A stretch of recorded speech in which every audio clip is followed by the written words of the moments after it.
El domingo olía a café recién hecho y a cilantro picado.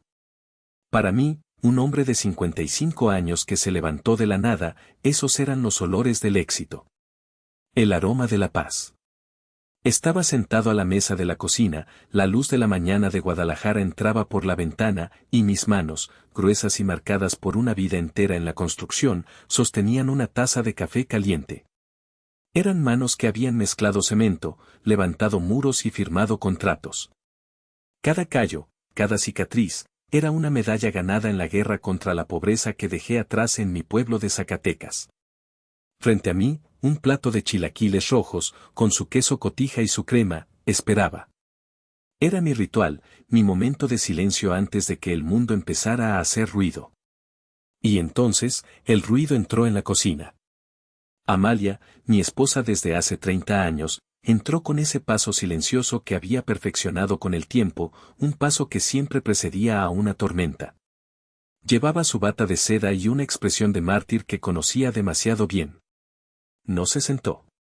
Se quedó de pie, retorciendo un pañuelo de cocina entre sus dedos. Isauro, dijo, y su voz era suave, casi un susurro.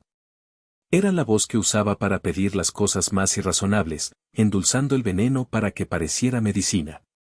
No levanté la vista de mi plato. ¿Qué pasa, vieja? Es sobre Benjamín. Por supuesto que era sobre Benjamín. Nuestro hijo menor, de 26 años. El hoyo negro donde nuestras esperanzas y nuestro dinero desaparecían. Di un bocado a mis chilaquiles. El totopo crujió en mi boca, pero el sabor se había ido. De repente, la comida era solo cartón. ¿Y ahora qué hizo?, pregunté, con la boca llena, esperando lo peor. Un choque, una deuda, otro proyecto de negocio que necesitaba una pequeña inversión. Amalia se acercó y puso una mano en mi hombro. Su tacto era ligero, pero sentí el peso de mundo sobre mí. No es lo que hizo, es lo que le pasó. Isauro. Clara está embarazada. Dejé el tenedor sobre el plato. El sonido metálico fue anormalmente fuerte en el silencio de la cocina. Clara, su novia de los últimos 6 meses. Una muchacha que parecía tener más aire en la cabeza que ideas. Un embarazo. Carajo. Levanté la vista y la miré. Los ojos de Amalia ya estaban brillosos, listos para derramar las lágrimas que siempre ganaban nuestras batallas. Van a tener un bebé, repitió, como si yo fuera lento de entendimiento. Nuestro nieto, Isauro. Tienen que hacer lo correcto. Casarse, tener un lugar propio, empezar. Asentí lentamente. Pues que empiecen. Benjamín ya tiene edad para ser hombre. La mano de Amalia se apretó en mi hombro. No seas así. Sabes que no tienen nada. Él apenas consigue para sus gastos con esos trabajitos que hace. Necesitan ayuda. Nuestra ayuda. Aquí venía. El golpe. Lo sentí venir como se siente el cambio de presión antes de una tormenta. Había pensado, continuó, y su voz bajó aún más, volviéndose íntima, conspiradora. Había pensado en los 400,000 pesos. El aire se me fue de los pulmones. 400,000 pesos. La cantidad exacta. La promesa sagrada. El dinero que le había prometido a nuestro otro hijo, a Damián. No, dije. La palabra salió seca, dura. Un ladrillo. Isauro, por favor, empezó ella. No, Amalia. Ese dinero es para la casa de Damián. Es mi promesa.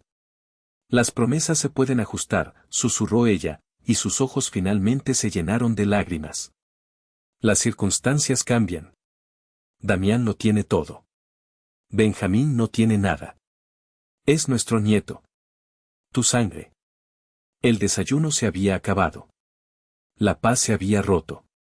La guerra, una vez más, había sido declarada en mi cocina, y yo, como siempre, ya me sentía perdiendo terreno.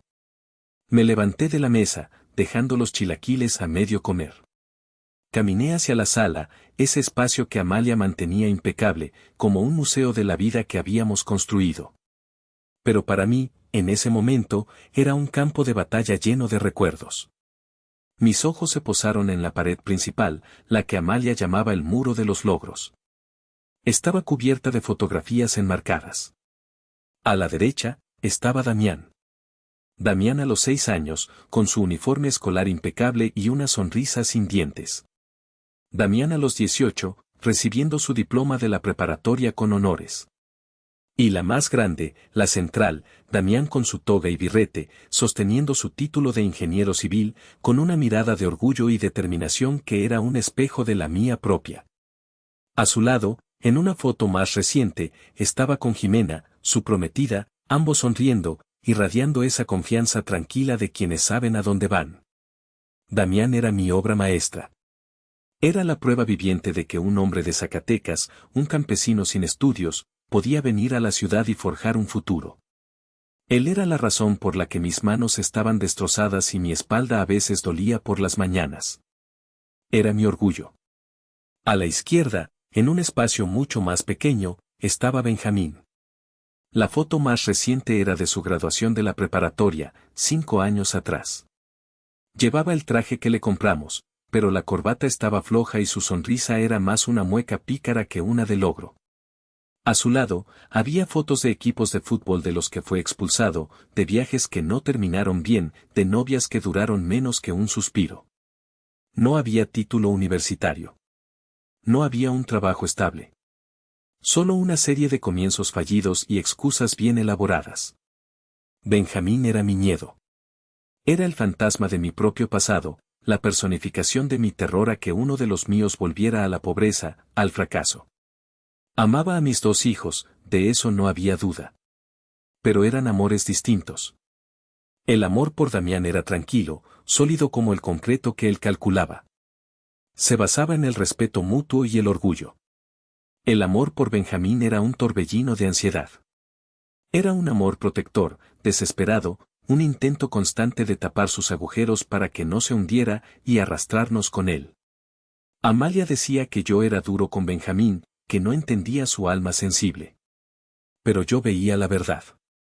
No era sensibilidad, era una pereza disfrazada de bohemia, una irresponsabilidad vestida de espíritu libre. Y Amalia, con su miedo al que dirán, a que sus hermanas y amigas vieran la grieta en su familia perfecta, era la arquitecta de ese monstruo consentido. Ella era la que siempre le daba dinero a escondidas, la que le limpiaba el desorden, la que le susurraba al oído que sus fracasos eran culpa del mundo, no suyos. Miré las fotos, los 2 rostros, y la petición de Amalia resonó en mi cabeza.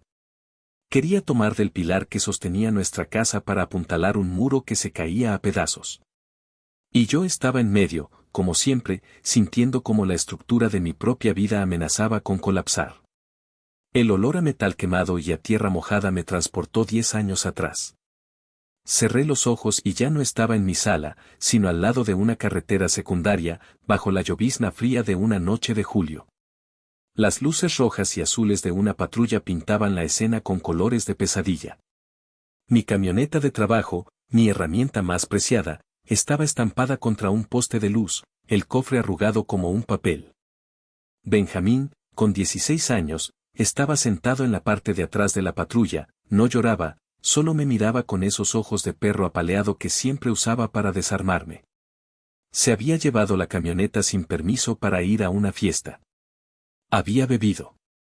Había chocado. Por pura suerte, nadie más había resultado herido. El oficial me habló en voz baja, con una mezcla de lástima y fastidio. Mire, señor, podemos arreglar esto. No hay heridos, los daños son a su propiedad. Si paga la multa por el poste y se lleva la camioneta, podemos dejarlo como una infracción menor. Si no, tendré que llevarme al muchacho.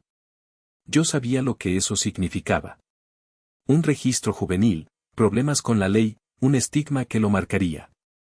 Y el seguro de la flotilla de la constructora se iría por los cielos. Me costaría una fortuna. 2 días después, estaba en el banco, retirando dinero. 50,000 pesos. Era una suma considerable, dinero que había estado guardando con un propósito muy específico. Esa noche, me senté con Damián en la cocina. Él tenía 19 años y sus ojos brillaban con la inteligencia y la ambición que tanto admiraba. Había sido aceptado en un curso de verano de ingeniería avanzada en Monterrey, una oportunidad increíble que le abriría puertas. Los 50,000 pesos eran para la matrícula y la estancia. Puse el sobrevacío sobre la mesa. Hijo, empecé, y la garganta se me cerró. Hubo un problema. Con tu hermano. Le conté todo. No le oculté nada. Mientras hablaba, vi como una cortina caía sobre sus ojos. El brillo, la emoción, todo se desvaneció, reemplazado por una resignación cansada que ningún joven de 19 años debería conocer. Cuando terminé, hubo un largo silencio. Él solo miraba el sobrevacío. No te preocupes, apá, dijo finalmente, y su voz era tranquila, demasiado tranquila. Lo entiendo. La familia es la familia. Pero sus ojos decían otra cosa. Decían, otra vez. Otra vez tengo que pagar por él. No protestó, no gritó. Simplemente aceptó. Y esa aceptación me dolió más que cualquier reproche.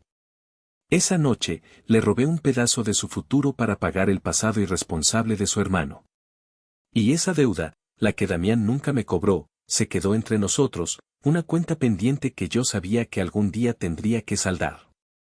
El recuerdo se desvaneció, dejándome con el sabor amargo de la culpa. Me obligué a pensar en algo más feliz, un recuerdo más reciente que actuara como antídoto. Y llegó. Una tarde de domingo, apenas 3 meses atrás. El sol caía sobre el patio trasero, el olor de la carne asada flotaba en el aire y las risas llenaban el espacio. Estábamos celebrando el compromiso de Damián y Jimena. Jimena era una buena muchacha. Arquitecta, inteligente, con los pies bien plantados en la tierra. Era la pareja perfecta para mi hijo. Verlos juntos me daba una paz que pocas cosas en la vida me daban. Eran un equipo, un par de constructores, igual que yo, pero ellos construían sueños.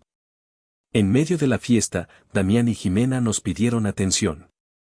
Con una emoción contenida, anunciaron que habían encontrado una casa. No era grande, no era lujosa, pero era suya. Una casita en Tlaquepaque, con un pequeño jardín para un futuro perro y un cuarto extra que, según dijo Jimena con un guiño, podría ser para un futuro nieto. Nos mostraron las fotos en su teléfono. Hablaron de los planos, de los colores que usarían, de la vida que construirían entre esas paredes. Y hablaron del dinero. Habían ahorrado durante años, siendo disciplinados, negándose lujos, con un objetivo claro. Tenían casi todo el enganche. Les faltaba el último empujón. En ese momento, hinchado de orgullo y tequila, y con un deseo abrumador de saldar mi vieja deuda, me puse de pie. Levanté mi vaso. Pues ese empujón, corre por mi cuenta, anuncié, y mi voz retumbó en el patio. Como regalo de bodas y como prueba de lo orgulloso que estoy de ustedes, yo pongo los 400,000 pesos que les faltan. El silencio que siguió fue breve, pero profundo. Luego, estalló en aplausos y felicitaciones. Pero yo solo tenía ojos para Damián. Vi la sorpresa en su rostro, seguida de una ola de gratitud tan pura, tan abrumadora, que sentí un nudo en la garganta. Se acercó y me dio un abrazo fuerte, de hombre a hombre. Gracias, apá, me susurró al oído. De verdad, gracias. No eran solo palabras. Era una absolución. En ese momento, sentí que la deuda de aquella noche lluviosa, la del curso de Monterrey, finalmente quedaba saldada. Esa promesa no era solo dinero. Era mi forma de decirle, hijo, veo tu esfuerzo. Valoro tu sacrificio. Merezco tu respeto. Era un pacto, sellado con honor frente a toda la familia. Y ahora, Amalia, en la quietud de la cocina, me pedía que tomara ese pacto, esa redención, y la hiciera pedazos por el mismo hijo que había causado la herida original. Me pedía que le robara a Damián su futuro, otra vez. Amalia no era de las que aceptan un no por respuesta. Era más como una lluvia fina que cala los huesos, no te das cuenta de lo mojado que estás hasta que es demasiado tarde. 2 días después de nuestra conversación en la cocina, organizó una cena. Solo nosotros 4, dijo, con una dulzura que era una bandera roja. Para hablar, como la familia que somos. Yo sabía que era una emboscada. Esa noche, la tensión en la mesa se podía cortar con un cuchillo. Amalia había preparado mole, el platillo favorito de Benjamín, una ofrenda de paz y un arma al mismo tiempo. Benjamín y Clara llegaron tarde, como siempre. Él llevaba una camisa arrugada y ella un vestido demasiado ajustado que acentuaba su incipiente embarazo. Se sentaron con la actitud sombría de quienes van a un funeral. La conversación fue forzada. Hablamos del clima, del tráfico, de cualquier cosa para no hablar de lo que importaba. Finalmente, después del postre, Amalia carraspeó, la señal de que el telón se levantaba. Hijo, dijo, dirigiéndose a Benjamín con una ternura que me revolvió el estómago. Cuéntale a tu padre lo que han pensado. Benjamín miró a Clara, quien asintió con la cabeza, como dándole permiso para hablar.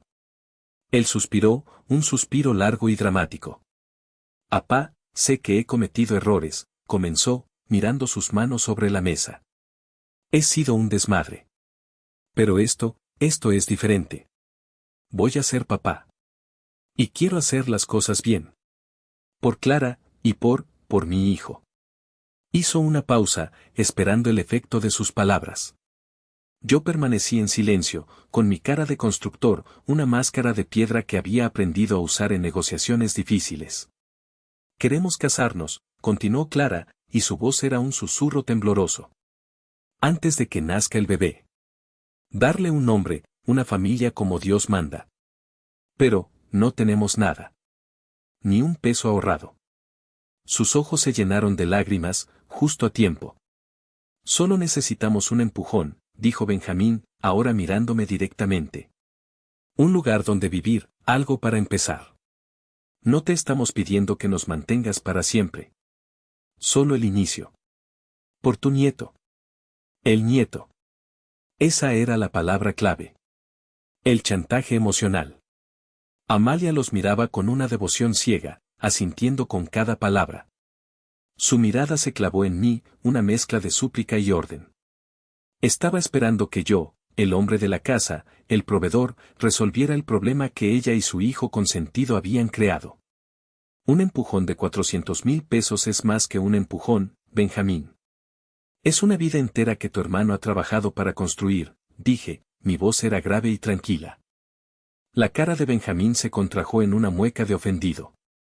Siempre es Damián, ¿verdad? Damián el perfecto, Damián el ingeniero, como si a él le costara trabajo, todo le sale fácil. Nada le ha salido fácil, repliqué, mi voz subiendo un poco. Cada centavo que tiene se lo ha ganado con el sudor de su frente, levantándose a las 5 de la mañana, mientras tú todavía estás roncando. No es justo, sollozó Clara, ahora a lágrima viva. Nuestro bebé no tiene la culpa. El teatro era perfecto. La víctima, la madre protectora, la joven desamparada. Y yo, el villano sin corazón. Amalia se levantó y fue a abrazar a Clara, lanzándome una mirada de puro veneno por encima de su hombro. La función había terminado, y yo sabía que el siguiente acto sería aún peor. Esa noche, la puerta de nuestra habitación se cerró y se convirtió en una arena de combate. Amalia se quitó los aretes con gestos bruscos, dejándolos caer sobre el tocador con un ruido seco y acusador. Yo me senté en el borde de la cama, quitándome los zapatos, preparándome para la embestida. No puedo creer lo cruel que fuiste, empezó, su voz era un siseo. ¿Viste cómo los trataste? Como si fueran limosneros, es tu hijo, por el amor de Dios. Son un par de manipuladores, Amalia, y tú eres su principal audiencia, respondí, sin mirarla, concentrado en desatar los nudos de mis agujetas. Manipuladores, vi a una muchacha embarazada y asustada, vi a mi hijo tratando de ser un hombre por primera vez en su vida y a su propio padre dándole la espalda. Se giró para enfrentarme, sus ojos echaban chispas. ¿Qué van a decir mis hermanas, mis amigas, que mi hijo va a tener un bebé en la calle mientras el otro se compra una casa de lujo? Ahí estaba. El verdadero motor de su angustia. El miedo a la vergüenza social. El pánico al que dirán. Su estatus como la matriarca de una familia perfecta estaba en juego. La casa de Damián no es de lujo, dije, mi voz era un gruñido bajo. Es una casita por la que ha trabajado como un burro. Y ese dinero es suyo. Punto. Nada es suyo, gritó ella, perdiendo el control.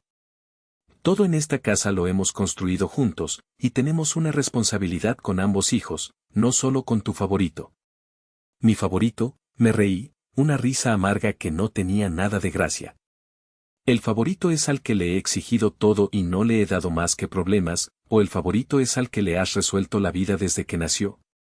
Se acercó a mí, su rostro a centímetros del mío. Es tu nieto, Isauro. Tu sangre, ¿quieres que ese niño nazca sin un techo? ¿Quieres que la gente nos señale por la calle? Y miren, ahí van los padres del ingeniero rico, los que dejaron a su otro hijo en la miseria, ¿eso quieres? Cada palabra era un golpe bajo, diseñado para herir mi orgullo de hombre, de proveedor, de abuelo. Ella sabía exactamente qué botones apretar. No se trata de eso y lo sabes, dije, tratando de mantener la calma. Se trata de justicia. Se trata de una promesa. Al diablo con tu justicia, escupió. Esto es sobre la familia. Y si no vas a ayudar, si vas a ser tan egoísta, entonces no sé qué clase de hombre eres. Tu propio padre se avergonzaría de ti. Esa fue la última estocada. Mencionar a mi padre, un hombre duro pero justo que me enseñó el valor del trabajo y la palabra. Sentí como la rabia subía por mi pecho, una ola caliente y roja. No te atrevas a mencionar a mi padre, dije, mi voz era un temblor de furia contenida. Mi padre me enseñó que cada quien se cosecha lo que siembra. Y Benjamín ha sembrado puro viento. Pues ahora hay un torbellino, Isauro, dijo ella, su voz de repente se quebró en un sollozo. Se sentó en el tocador, su rostro entre sus manos. Y nos va a destruir a todos. Por favor, te lo suplico. Habla con Damián. Él entenderá. Siempre entiende. Y esa era la verdad más triste de todas. La razón por la que siempre recurrían a él. Porque Damián siempre entendía. Siempre cedía. Siempre pagaba. Y yo, su padre, era el cobarde que se lo permitía. La guerra de esa noche no tuvo un ganador claro, solo dejó 2 soldados heridos y un silencio más pesado que cualquier grito. Al día siguiente, me sentía atrapado. La presión en mi casa era insoportable. Amalia me trataba con una frialdad glacial, moviéndose a mi alrededor como si yo fuera un fantasma. Necesitaba aire. Necesitaba una perspectiva que no estuviera contaminada por las lágrimas y el chantaje. Solo había una persona con la que podía hablar. Encontré a mi hermano Silvestre en la penúltima, una cantina vieja en el centro, de esas que huelen a aserrín y a cerveza. Estaba sentado en una mesa al fondo, con un tequila en la mano. Silvestre era 2 años menor que yo, pero a veces parecía mayor. Era un hombre sin adornos, directo hasta la brutalidad. Me senté frente a Im, y el mesero me trajo un tequila sin que yo lo pidiera. Silvestre me miró por encima del borde de su caballito. Tienes cara de que se te murió el perro, dijo a modo de saludo. Le conté todo. Desde la conversación del desayuno hasta la guerra en la habitación. No omití nada, ni siquiera mi propia debilidad, mi propia cobardía. Él escuchó en silencio, asintiendo de vez en cuando, sin interrumpir. Cuando terminé, apuró su tequila de un trago, hizo una mueca y golpeó el vaso contra la mesa. Carajo, hermano, dijo, su voz era rasposa. Ustedes dos son unos pendejos. No me ofendí. Era lo que necesitaba oír. Tú y Amalia, continuó, señalándome con el dedo. Han pasado 26 años creando a un parásito. Un zángano inútil. Y ahora se sorprenden de que no sepa cómo volar, le cortaron las alas desde que era un polluelo. Se sirvió otro tequila. Cada vez que le resolviste un problema, cada vez que Amalia le dio dinero a escondidas, le estabas diciendo, no te preocupes, hijo. No tienes que esforzarte. Papá y mamá siempre estarán aquí para limpiar tu mierda, y sabes qué es lo peor. Lo miré, esperando el veredicto. Lo peor es que lo hacen a costa de Damián. Ese muchacho ha sido tu hijo bueno, tu orgullo, y también tu pinche cartera de emergencias. ¿El seguro de vida para las estupideces de su hermano, te parece justo? Negué con la cabeza. No, no lo es, dijo Silvestre, inclinándose sobre la mesa. Su mirada era intensa. Y ahora te piden el sacrificio final. Quieren que le quites el sueño de su casa, la primera cosa verdaderamente suya, para tapar el último cagadero de Benjamín, ¿y sabes qué va a pasar si lo haces? ¿Qué? Pregunté, aunque ya sabía la respuesta. Vas a perder a Damián. Y no me refiero a que se va a enojar un rato. Me refiero a que lo vas a perder para siempre. Porque le estarás demostrando que, al final del día, todo su esfuerzo, toda su disciplina, toda su lealtad, no valen nada. Le estarás diciendo que ser un vago irresponsable tiene más recompensa que ser un hombre de bien. Y eso, hermano, es algo que un hijo nunca le perdona a un padre. Se recargó en su silla y bebió su tequila más despacio. Despierta, carnal. Tienes que elegir. O sigues siendo el arquitecto del fracaso de Benjamín, o por una vez en tu vida, te conviertes en el defensor del éxito de Damián. Pero no puede ser ambos. Se acabó el tiempo de jugar a ser Dios. Las palabras de Silvestre eran como piedras, duras y pesadas. Pero eran los cimientos que necesitaba para empezar a construir una decisión. Salí de esa cantina sintiéndome más miserable, pero también, extrañamente, más claro. La claridad que me dio Silvestre duró poco. Amalia, sintiendo que perdía terreno, lanzó su ofensiva final. Organizó otra cena, esta vez con Damián y Jimena. Para disculparnos, me dijo. Para que vean que los apoyamos. Era una trampa, y yo caí en ella como un idiota. La atmósfera era tan tensa que el aire parecía vibrar. Damián y Jimena estaban corteses, pero distantes. Sus sonrisas no llegaban a sus ojos. Amalia, por otro lado, era la anfitriona perfecta, salamera y atenta, llenando sus copas, elogiando el vestido de Jimena. Era la calma antes de la tormenta. Y la tormenta llegó con el café. Hijo, empezó Amalia, dirigiéndose a Damián con una voz suave y melosa. Tu padre y yo hemos estado hablando. Y, bueno, primero que nada, queremos pedirte perdón si te sentimos presionado. No fue nuestra intención. Damián asintió, cauteloso. Disculpa aceptada, mamá. Pero, continuó ella, la situación de tu hermano es, desesperada. Y hemos pensado, que quizás hay una solución donde todos ganamos. Yo sentí un escalofrío. Miré a Amalia, tratando de detenerla con la mirada, pero ella me ignoró. No te pedimos que renuncies a tu dinero, dijo. Solo que lo pospongas. Un préstamo. Benjamín te lo pagaría, eventualmente. Con intereses, si quieres. Solo para que ellos puedan empezar, que son 1 o 2 años para ti. Ya tienes tu vida hecha. Él apenas está empezando. Jimena dejó su taza de café sobre el plato con un golpe seco. Con todo respeto, doña Amalia, no es un préstamo. Es el enganche de nuestra casa. Si lo perdemos, perdemos la oportunidad. Y no son 1 o 2 años. Son años de ahorros y sacrificios. Pero es por la familia, exclamó Benjamín, que había estado callado hasta entonces, interpretando su papel de víctima silenciosa. Creí que te importábamos. Me importan, dijo Damián, su voz era firme como una roca. Pero mi futura esposa y mi futuro hogar también me importan. He ayudado a Benjamín toda mi vida. Le he dado dinero, le he prestado el coche, lo he sacado de problemas. Pero esto es diferente. La respuesta es no. Él no resonó en el comedor. Fue definitivo, innegociable. Benjamín se puso de pie de un salto, su rostro rojo de ira. Eres un egoísta de mierda, siempre has tenido todo y nunca quieres compartir. Amalia se levantó también, poniendo una mano sobre el pecho de Benjamín. Cálmate, hijo. Luego se giró hacia mí, y su rostro era una máscara de desesperación. Sus ojos me suplicaban, me ordenaban, me chantajeaban.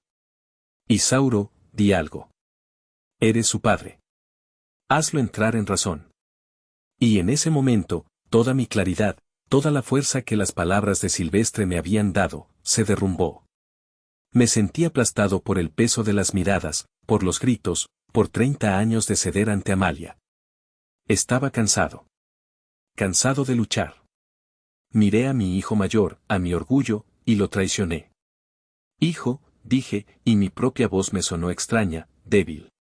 Escucha a tu madre. Solo es dinero. La familia es la familia. El silencio que cayó después de mis palabras fue absoluto, pesado, como si el aire se hubiera convertido en plomo. Vi el rostro de Damián cambiar. No fue ira. No fue sorpresa. Fue algo mucho peor, una confirmación. La confirmación de que su padre, su último aliado, también lo había abandonado. Su mandíbula se tensó y una decepción infinita nubló sus ojos. Jimena, pálida como el papel, se levantó lentamente. Tomó la mano de Damián. Con permiso, don Isauro, doña Amalia, dijo, su voz era hielo puro. Vámonos, Damián. Se fueron sin decir una palabra más.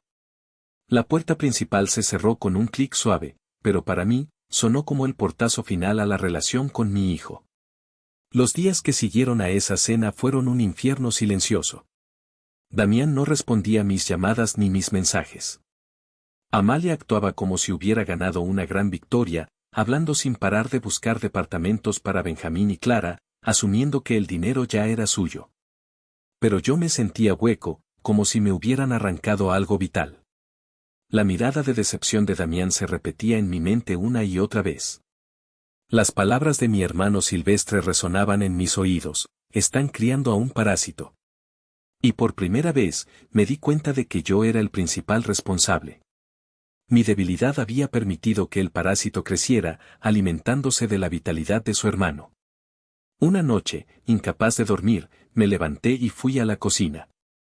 Me serví un vaso de agua y me quedé mirando la oscuridad del patio. Algo no cuadraba. La desesperación de Benjamín, la urgencia de Amalia, era demasiado. Había algo más que no me estaban diciendo. Movido por un impulso que no entendía del todo, tomé mi teléfono y busqué el número de mi primo, Felipe. Felipe vivía en el mismo barrio que Benjamín y lo conocía todo el mundo. Eran las 2 de la mañana, pero no me importó. Bueno, respondió Felipe, su voz pastosa por el sueño. Felipe, soy Isauro. Perdón por la hora, pero necesito un favor. Necesito que seas honesto conmigo, ¿qué sabes de Benjamín, en qué anda metido? Hubo un silencio al otro lado de la línea. Primo, no deberías meterte en eso. Dímelo, Felipe. Por lo que más quieras. Necesito saber la verdad. Felipe suspiró, un suspiro largo y cansado. Está bien, pero que esto quede entre nosotros. Tu muchacho no es malo, pero es un pendejo. Se juntó con la gente equivocada. Le entró a las apuestas, a las cartas.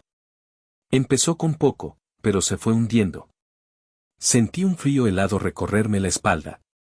Debe dinero, Isauro, continuó Felipe. Debe mucho dinero. Y no a un banco. Le debe a gente que no juega. Lo han estado presionando, amenazando. Dicen que si no paga para fin de mes, le van a romper las piernas. Colgué el teléfono, mi mano temblaba. Todo encajó de golpe. El embarazo, las lágrimas, la prisa, era todo una fachada. Una mentira elaborada para sacarme el dinero y pagar sus deudas de juego. Estaban usando a mi futuro nieto, a su propio hijo, como un escudo humano, como una herramienta de extorsión. La rabia que sentí en ese momento fue algo que nunca antes había experimentado. No era la furia caliente de una discusión. Era una ira fría, cortante, una furia que aclaraba la mente. Me habían visto la cara de idiota. Habían jugado con mi amor de padre, con mi instinto de abuelo. Y yo, por mi ceguera y mi debilidad, les había permitido llegar hasta aquí. Pero se había acabado. El juego había terminado. Y ahora, era mi turno de mover las piezas. La oportunidad perfecta se presentó una semana después. Era el cumpleaños número 75 de mi padre. Como cada año, organizamos una gran fiesta en el jardín de nuestra casa. Todo el clan estaría allí, tíos, primos, sobrinos. Una audiencia completa. Y lo más importante, allí estaría don Héctor, el padre de Jimena. Don Héctor era un hombre a la antigua, un industrial de la vieja escuela para quien la palabra, el honor y la familia eran sagrados. Respetaba a Damián, y me respetaba a mí por haber criado a un hijo como él. Su presencia en la fiesta era crucial. Él sería mi testigo. Sería el juez silencioso de mis acciones. Mientras Amalia corría de un lado a otro, asegurándose de que la comida y la decoración fueran perfectas para mantener las apariencias, yo me movía con una calma que la desconcertaba. Ella pensaba que mi silencio era sumisión, que finalmente había aceptado sus planes.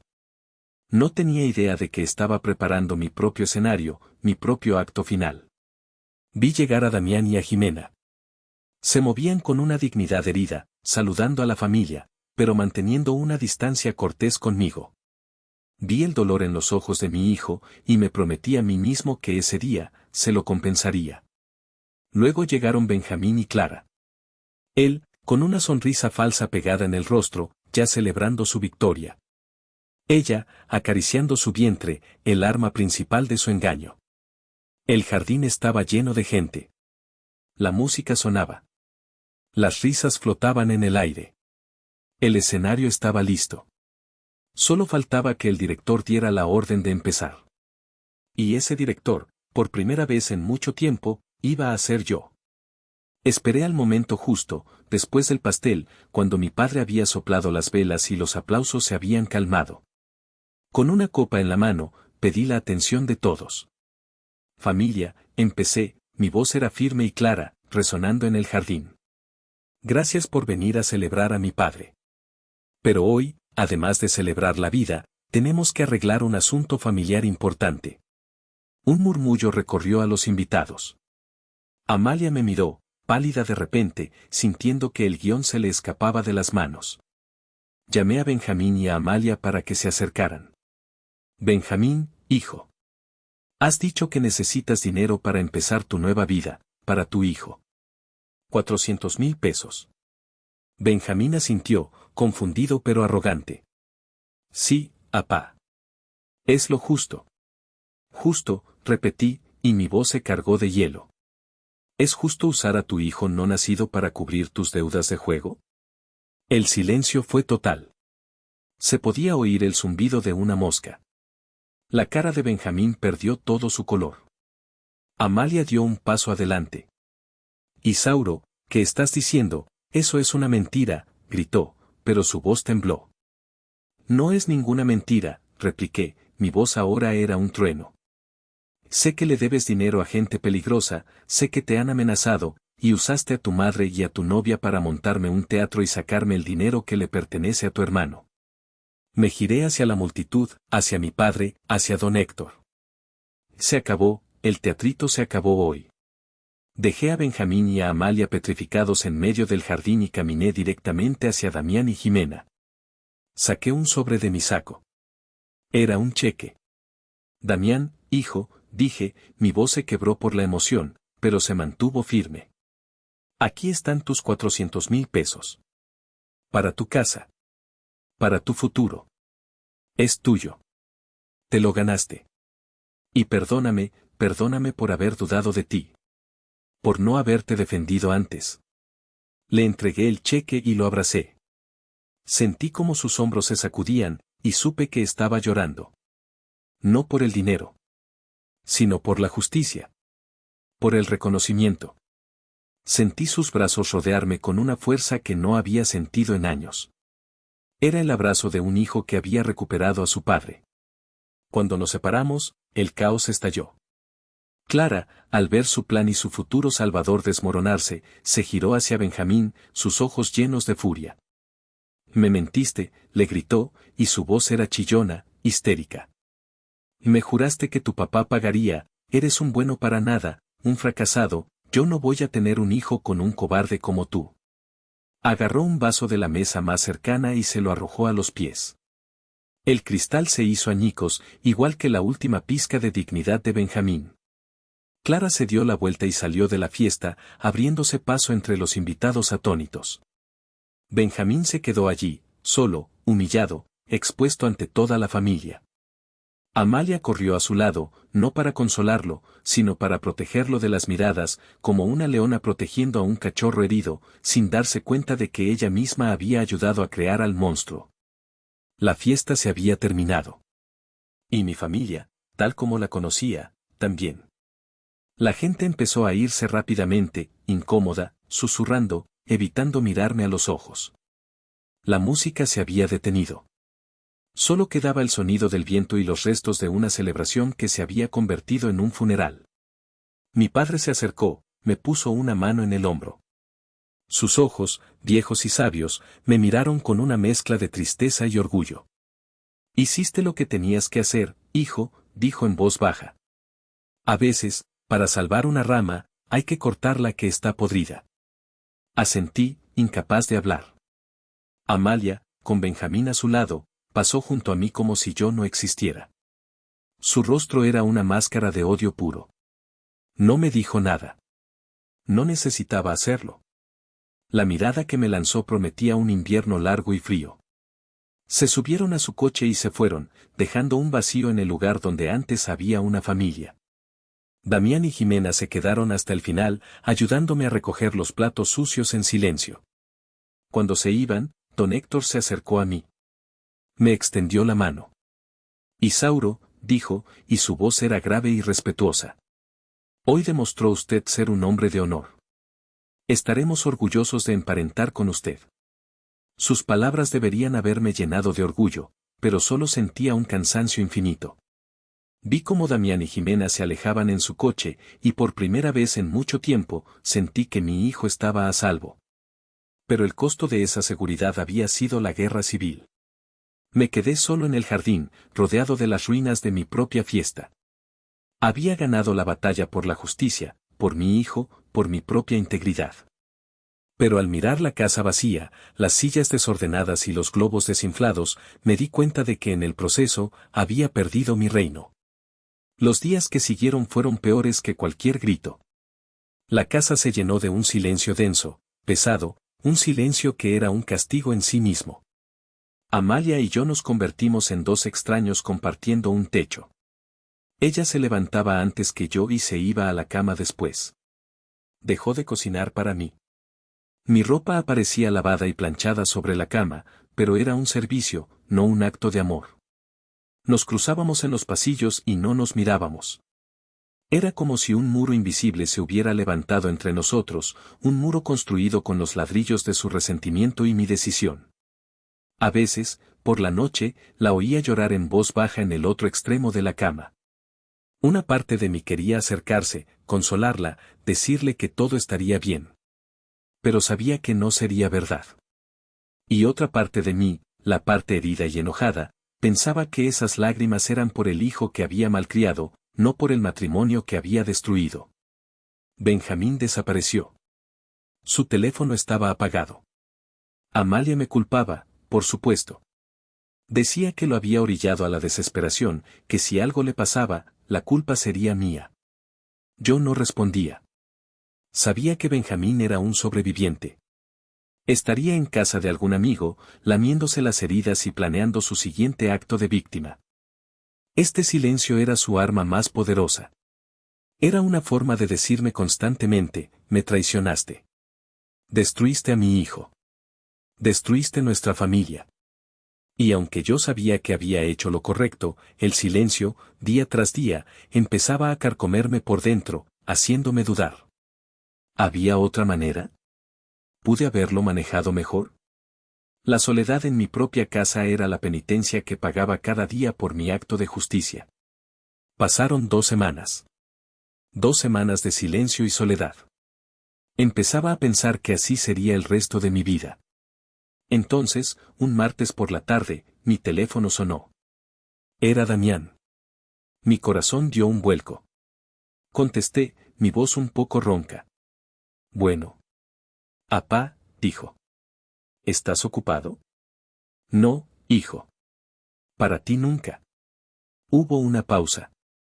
Quería saber si quieres ir a ver el terreno que compramos. Ya firmamos. Es nuestro. Claro que sí, respondí, tratando de que mi voz no sonara tan desesperadamente agradecida como me sentía. Dime cuándo y dónde. Nos encontramos en el terreno esa misma tarde. Era un lote de tierra en las afueras, con unos cuantos árboles y una vista lejana de la ciudad. No era mucho, pero era el comienzo de algo. Caminamos por el perímetro en silencio al principio. Era un silencio incómodo, el de dos personas que han pasado por una guerra y no saben cómo hablar de las cicatrices. Finalmente, Damián se detuvo y miró el horizonte. Gracias, apá, dijo, sin mirarme. No tienes que agradecerme nada. Era mi deber.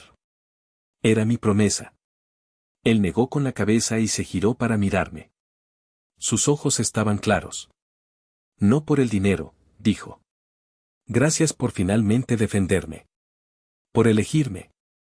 La palabra elegirme se me clavó en el pecho. Era todo lo que él siempre había querido. No el dinero, no los regalos. Solo saber que él también importaba. Debía haberlo hecho hace mucho tiempo, hijo. Perdóname por todas las veces que no lo hice. Él asintió, una sola vez. No fue un perdón completo. Había demasiado dolor, demasiados años de resentimiento para borrarlo en una tarde. Pero era un comienzo. Era la primera piedra para reconstruir un puente que yo mismo había dinamitado. Miramos juntos el terreno donde construiría su casa, y sentí una pequeña y frágil semilla de esperanza brotar en el desierto de mi corazón. Esta noche, estoy aquí, en mi taller, el único lugar de la casa que todavía siento mío. El olor a madera y a barniz es el único consuelo que me queda. La puerta de la casa está cerrada, y sé que Amalia está adentro, en su mundo de silencio y reproches. No sé si nuestro matrimonio sobrevivirá. Quizás ya está muerto y solo estamos esperando a que alguien firme el certificado de defunción. Benjamín llamó ayer. A su madre, por supuesto. Está en casa de un amigo, quejándose de su mala suerte, del padre cruel que le tocó. Amalia le mandó dinero, lo sé. El ciclo no se ha roto, solo se ha agrietado. Ella seguirá siendo su eterna salvadora, y él, su eterna carga. Perdí mucho ese día en la fiesta. Perdí la paz de mi hogar. Perdí el amor y el compañerismo de la mujer con la que compartí 30 años de mi vida. Y perdí a un hijo, quizás para siempre, aunque no estoy seguro de si alguna vez lo tuve realmente. Pero mientras el sol se pone y tiñe el cielo de naranja y morado, miro mis manos. Estas manos que construyeron una empresa, que criaron a 2 hijos, que finalmente tomaron una decisión honorable. Y me doy cuenta de que también gané algo. Recuperé el respeto de mi hijo mayor. Le demostré que el trabajo duro sí tiene recompensa, que la integridad sí importa. Y lo más importante, recuperé mi propio respeto. Dejé de ser el cobarde que se escondía detrás de la comodidad y el silencio. Ser padre, ahora lo entiendo, no es proteger a tus hijos de cada caída. Es enseñarles a levantarse. Y a veces, la lección más dura, la más dolorosa, es dejarlos caer para que aprendan que el suelo es duro y que sus acciones tienen consecuencias. Pagué un precio muy alto por esa lección. Y lo seguiré pagando por mucho tiempo. Pero mientras veo las primeras estrellas aparecer en el cielo, sé, en lo más profundo de mi alma, que fue el precio correcto. Hice lo que un hombre debe hacer. Y con eso, tendré que aprender a vivir.